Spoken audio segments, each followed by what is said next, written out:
Հայաստանի Հանրապետության սննդամթերքի անվտանգության տեսչական մարմնի տեսուչները իրացման ցանցում վաճառվող հավկիթ արզնի յոդացված ապրանքանիշի ձվերի տուփերում հայտնաբերել են ներդիրներ։ Տեսչական մարմնի ենթակա լաբորատորիայի կողմից տրամադրված փորձաքննության արձանագրության արտատպմամբ առ այն, որ ձուն իսկապես պարունակում է յոդի թույլատրելի զանգվածային մաս։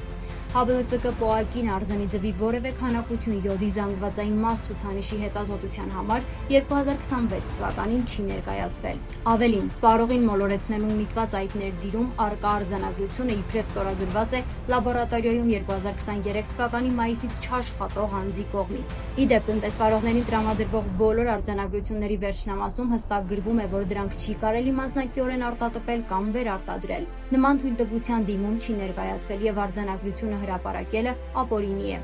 Նշված ներդիրով խմբաքանակից նմուշներ են ներկայացվել լաբորատոր հետազոտության յոդի զանգվածային մաս ցուցանիշով։ Արդյունքները կհրապարակվեն։